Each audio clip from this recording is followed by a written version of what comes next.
প্রিয় অনার্স প্রথম বর্ষ ম্যাথমেটিক্স মেজর এবং অন্যান্য নন মেজর শিক্ষার্থী বন্ধুরা, আজকে আমি তোমাদের শিখাবো ক্যালকুলাস 1 চ্যাপ্টার 11 এক্সাম্পল 6।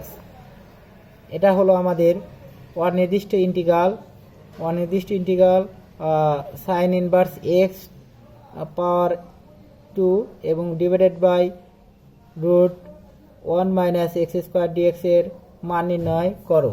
সেটার আমরা মান নির্ণয় করার ক্ষেত্রে যেভাবে করতে হয় তোমরা একটু লক্ষ্য রাখো, খুব কেয়ারফুলি একটু এগুলো করতে হবে। সাইন ইনভার্স এক্স, তারপরে কি square root over 1 minus x square d x. এখানে একটা বিষয় আমাদের ধরে নিয়ে কাজ করতে হবে, সেটা হলো যে বিষয়টা ধরবা, ধরো এক্স সমান একটা ধরবা অথবা সাইন ইনভার্স এক্স এটা সমান একটা চলক ধরবা। সো এইটা ধরলে যে একটা ধরলে যেন আর একটা সূত্র পড়ে। যেমন আমরা সাইন ইনভার্স এক্স ধরি, সাইন ইনভার্স এক্স সমান যদি জেড ধরি, দেখো এটা জেড ধরলাম তাহলে জেড স্কোয়ার হলো, আর এখানে 1 by root over 1 minus x square থাকে, এটা সূত্রে পড়ে। এটা আমাদের সূত্র পরে হলো, এটা দেখো সূত্র আমাদের হলো বিভিন্ন ফাংশনের অন্তরক সহগ নির্ণয়ের সূত্র চ্যাপ্টার 3 বিতে আছে 232 পৃষ্ঠার 12 নম্বর সূত্রের মতো ছিল হলো কি d x sine inverse x equal to ছিল 1 by 1 minus x square root over. So এইটার দেখো আমাদের তাহলে 1 বাই এইরকম সিস্টেম আছে। সো এই সাইন ইনভার্স এক্স এইটাকে আমরা জেড ধরবো, সেটাকে যদি জেড ধরি সো ডিজেড সমান কি হবে আমাদের, তাহলে এটা ডিজেড যদি করি তাহলে ডি করে প্রয়োগ করি সাইন ইনভার্স এক্স সমান হয় হলো 1 by root over 1 minus x square d x. So এখন একটু কাজটা লক্ষ্য করো যে এইটা ইন্টিগ্রেশন করার ক্ষেত্রে আমাদের এইটাকে ধরেছি আমরা হলো কি ধরেছি জেড, তাহলে তার উপর স্কোয়ার, সো জেড স্কোয়ার, আর থাকে কি 1 by 1 minus x square dx, 1 by 1 minus x square dx সমান ডিজেড। সো আমরা ডি লিখতে পারি কি ডিজেড ইন্টিগ্রেশন। সো এটাকে ইন্টিগ্রেশন করার নিয়ম হলো জেড স্কোয়ারকে জেডের 1 পাওয়ার বৃদ্ধি হবে, এবার 3 পাওয়ার 3 জেড টু দি পাওয়ার 3, আর এই পাওয়ারটা নিচে চলে আসবে, অর্থাৎ পাওয়ার একবারে এবং সেই পাওয়ার সংবলিত পদটাই নিচে চলে আসে প্লাস সি। সো লেখা যায় 1/3। দেখো জেড সমান ছিল সাইন ইনভার্স এক্স তার উপরে কিউব, এটাই আমাদের হলো অ্যান্সার। এখন আমরা করব 10 নম্বর সমাধান নাম্বার 10। দেখো এক্সাম্পল 10 এর কি আছে, অনির্দিষ্ট integral ex of into 1 plus x divided by cos square x e to the power x dx এর মান নির্ণয়। সো এটার মান নির্ণয় করার ক্ষেত্রে আমরা দেখা যাচ্ছে যে এক্স কে যদি আমরা কোনো একটা চলক ধরে নেই, জেড ধরে নেই, এই জেটের সাপেক্ষে এটা যদি আমরা ইন্টিগ্রেশন করি তাহলে আমরা এইটাই পাবো। যেমন ধরি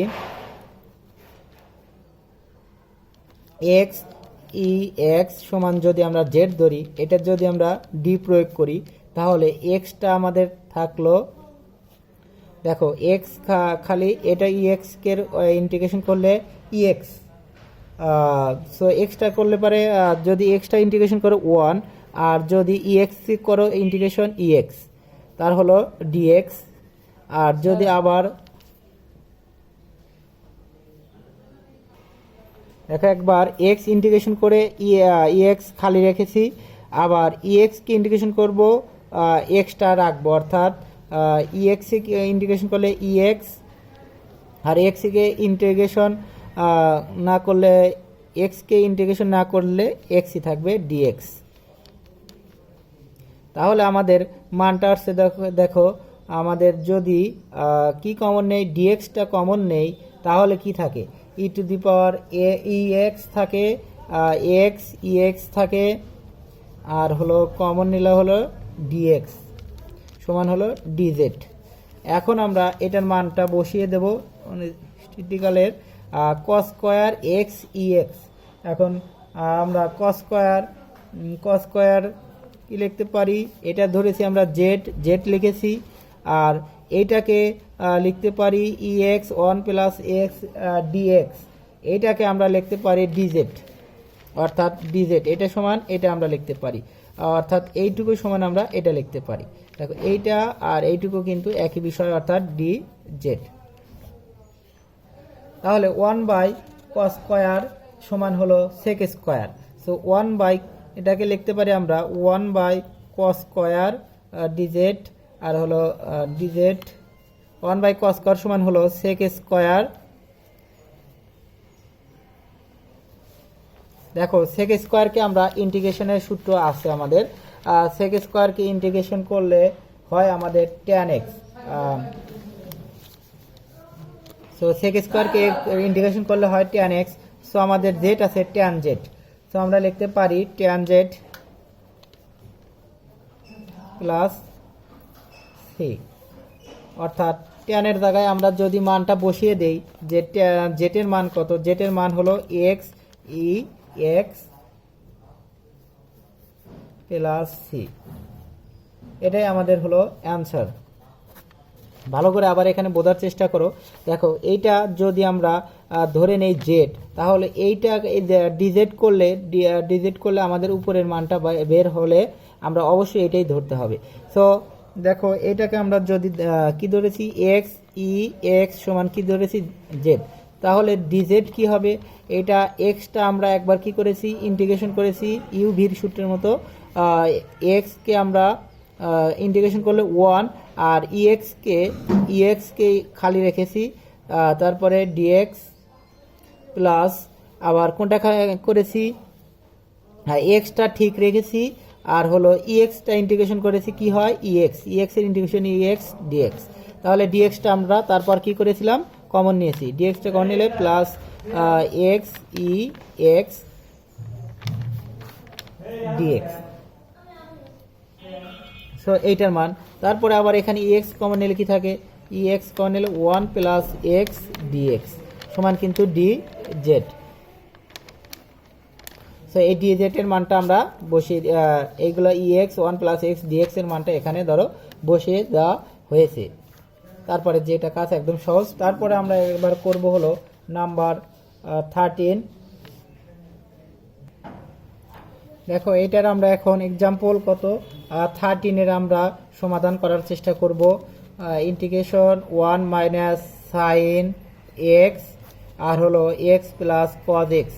নিচেরটা আমরা যদি কোনো একটা চলক ধরে নেই, সেটা যদি ইন্টিগ্রেশন করে আমাদের 1 মাইনাস সাইন এক্স বের হয়, তাহলে আমরা এইটা আমরা ধরবো কি জেড ধরবো। সো আমরা ধরি, দেখা যাচ্ছে যে এইটা ইন্টিগ্রেশন করলে কি হয়, এইটাই হয় এক্সকে ডিএক্স করলে 1 এবং কজ এক্সকে ডিএক্স করলে মাইনাস সাইন এক্স। তাহলে ধরি এইটা সমান x plus cos x equal two হলো জেড। তাহলে ডিজেডটা কি হবে আমাদের, এখানে ডি প্রয়োগ করলে 1, আর কজ এক্সকে ডিএক্স করলে হলো মাইনাস সাইন এক্স, আর দুটাই হলো ডিএক্স থাকবে 1কে। এখন আমরা লিখতে পারি, দেখো ইন্টিগ্রেশন এইটা এক্সটা হলো জেড, আর 1 মাইনাস সাইন এক্স ডিএক্স, এখানে ডিএক্স সমান হলো ডিজেড। তাহলে আমরা এখন লিখতে পারি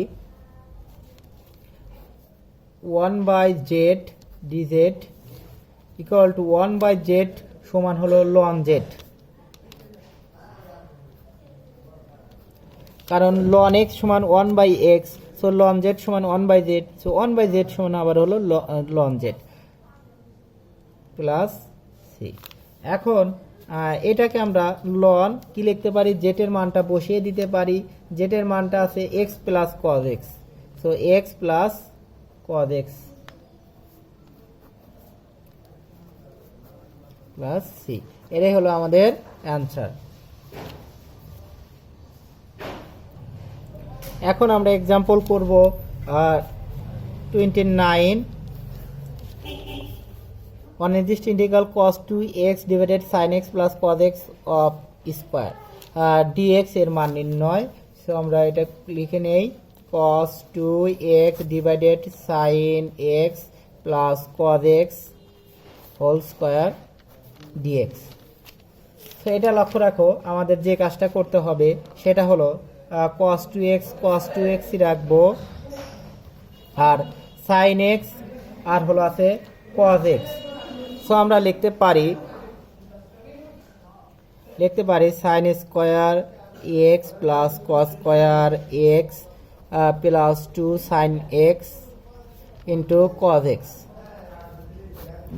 দেখো সরাসরি আমি কিন্তু লিখতে পারতাম, তবে একটু বুঝে তোমাদের দেওয়ার জন্য এটা sin x cos x plus cos x সমান 1 প্লাস sin 2x, কিন্তু আমি একটু ভেঙে দিচ্ছি। এটা sin x cos x সমান হলো 1 আর plus 2 sin theta into cos থিটার মান হলো sin 2 থিটা, তার মানে এখানে হলো x আছে sin 2x dx।